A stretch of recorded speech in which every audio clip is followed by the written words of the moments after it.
nyo ba?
Whitewash na ako. Okay, so yung powder na ginagamit ko is yung baby powder ng Johnson's. Kasi, like, yung mga setting powder na ginagamit ko dati, hindi sila gumagana. Like, super duper oily kasi ng like nose area ko. Kaya kailangan, baby powder talaga. Nawawala yung Vaseline ko, yung maliit na tub, like yung para sa lips. So, yung ginagamit ko right now is yung parang stick. Ito yung ginagamit ko right now, pero grade 7 pa to sa akin, kaso hindi ko siya ginagamit kasi mas gusto ko yung nakatob. Kaso wala. Nawala eh. Kakainis, di ko alam kung saan ko nilagay.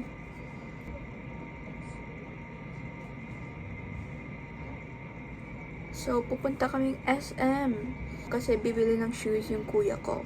Ako naman, bibili akong makeup kasi need ko ng bagong mascara. Tsaka tinted sunscreen kasi parang ang heavy. Ang heavy ng foundation pag nasa school ako. So, okay, actually, 1 week na ako hindi pumapasok sa school kasi na-confine ako. Which sucks kasi meron na akong mga missing, nakakainis. First week pa lang ng instructional block, test na wala na. Tignan nyo yung blush ko, natanggal na yung ano niya, yung takip niya. So, tinatry pumasok ng dog ko. Kaso hindi siya pwede. Kasi talon siya ng talon, baka ano niya yung kamay ko. Kaya, binan siya ni mami sa labas. Peanut. Ilang araw ko na hindi naayos yung bangs ko. Kasi like, hindi ako nag-aayos, like totally. Kasi nasa bahay lang ako. Dapat in recovery lang dapat ako. Finally, naayos ko na sila. Like, na-plancha ko na sila. Kasi like, diba pag maliligo ako, nakatuwalya yung hair ko. Eh, syempre, nakaganon yung hair ko because of the towel. Tapos, nagda-dry ng ganon. Eh, syempre, yung bangs ko naman, magda-dry sila nakapatayo. Ayun, di ko sila inaayos. Kasi tinatamad ako, tsaka masakit. Diba? Kasi masakit sa sugat ko. Ayun. Pero, naka-antibiotics naman ako, tsaka painkillers. So, maayos-ayos naman yung pain. Siguro 3 out of 10. Hindi gaanong kasakit. Parang mildly uncomfortable lang. Sabi ng mom ko, gusto niyang i-keratin treatment. Siyempre, sino ba naman ako para tumanggi?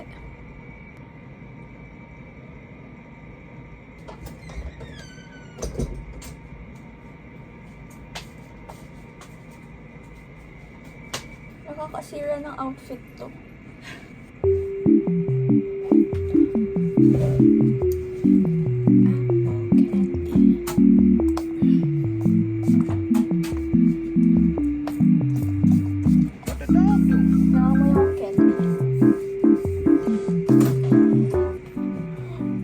Stress ako kasi tapos na silang lahat. Tapos ako hindi pa man nakasapatos. Speaking of sapatos, sasapatos na ako. Okay, ito yung shoes ko. Bagong bili lang to actually. Like, binili namin ng mom ko nung nagsa-school supply shopping kami. Kasi sabi ko, wala akong rubber shoes para sa PE. Kasi nginat-ngat ng aso. Mag-hi ka.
Oo.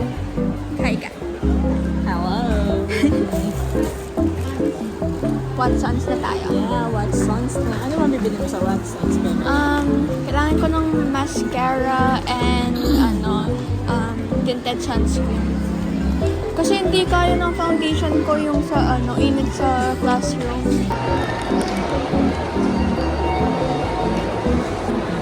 Nilibre ako ni Mami. Nilibre ako ni Mami ng eye cream kahit wala sa list ko.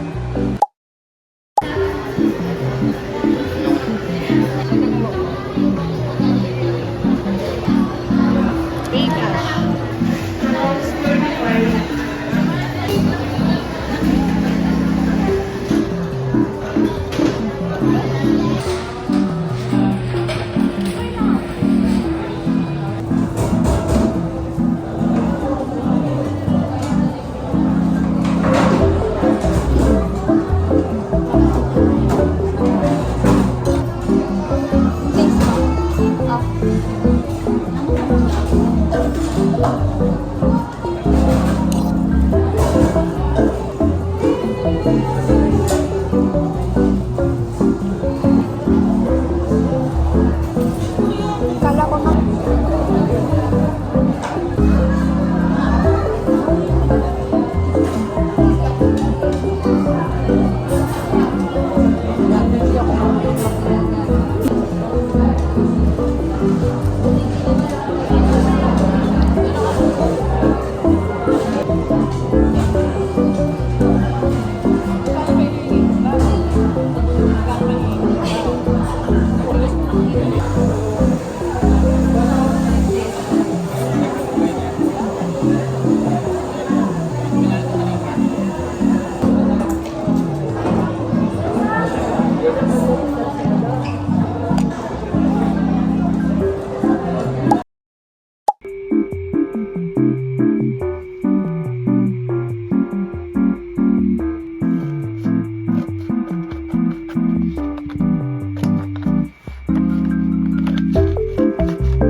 like, okay siya, parang skin lang, di ba? Tapos, hindi man nahulas yung blush ko. Kahit na kanina, ganun-ganun ako sa panyo ko. I really like it. Hindi siya gaanong kapekat or kalagkit sa feeling. Kaso, yung mascara, hindi siya masyado nag-hold. Like, hindi niya na-hold masyado yung pagka-curl. Yun lang yung problem ko.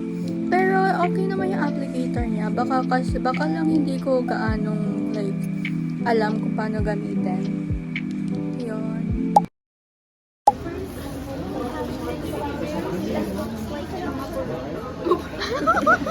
And then we have this, wait, dapat pala hindi gamitin. Ano yun bakla?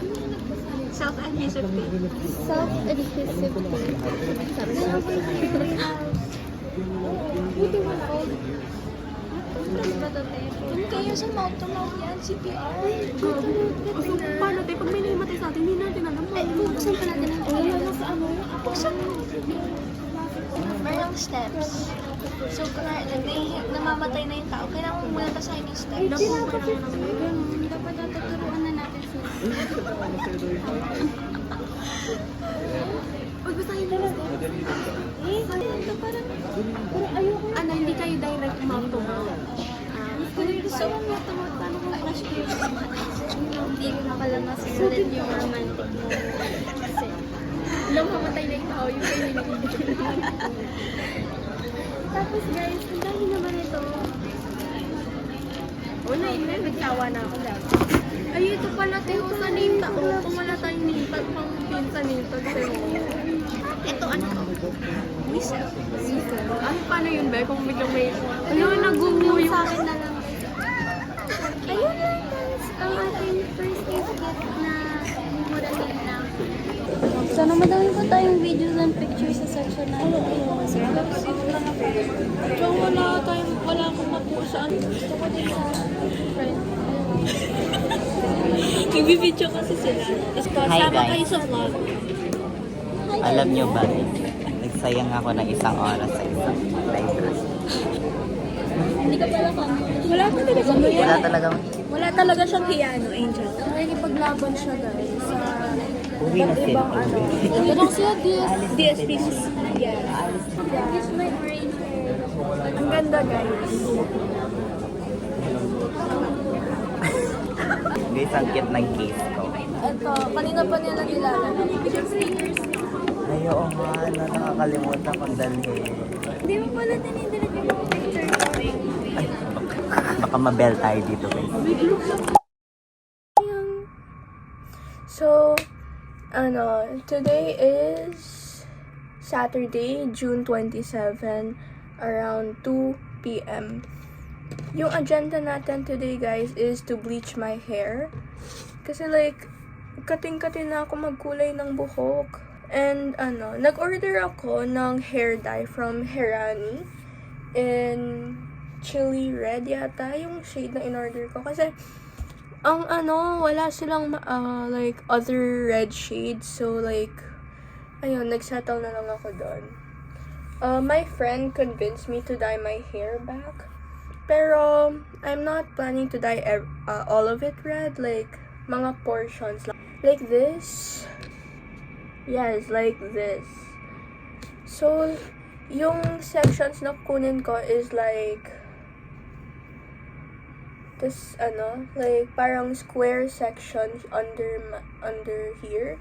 Tapos, another section here sa baba.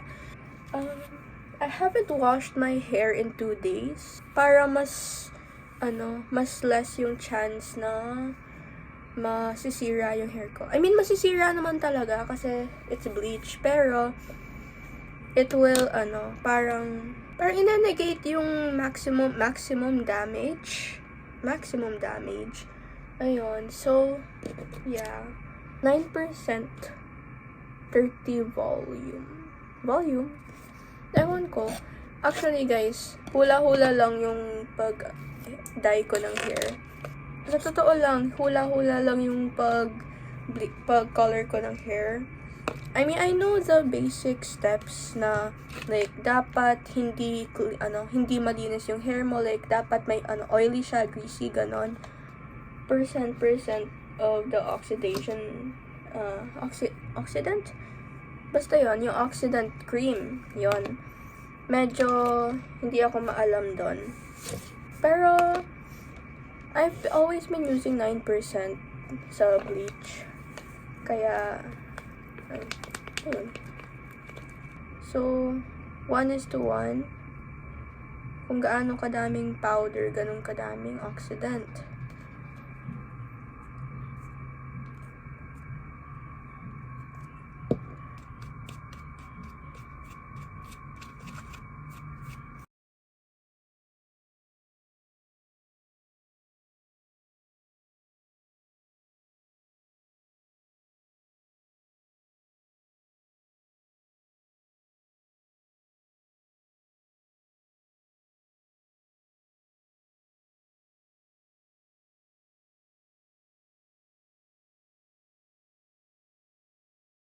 Here's me currently. Sana hindi ako patayin ni mommy when she gets home. Kasi actually ngayon, the parents have like a parent-teacher conference, ganon, like orientation. So wala siya. That's why I did this. Sana lang hindi niya talaga ako patay.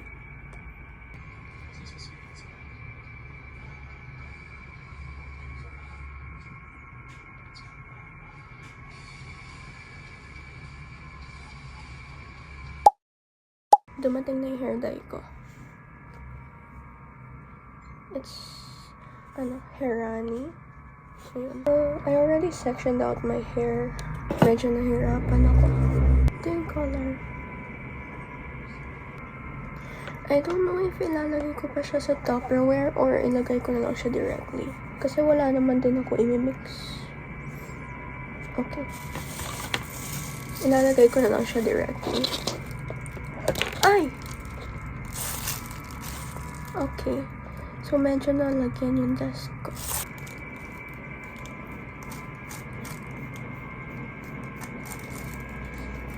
Since siya, like, conditioner infused dye, kailangan matagal siya sa hair.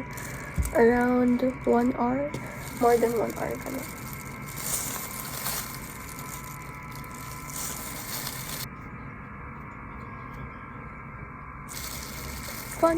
Funnily enough, like, kaninang umaga ko pa talaga hinihintay ito kasi nagising ako, meron akong notification na like, out for delivery na. Kaya kaninang around 10 ko pa to hinihintay. Kaya talaga excited ako. Legit nakakarating lang nito.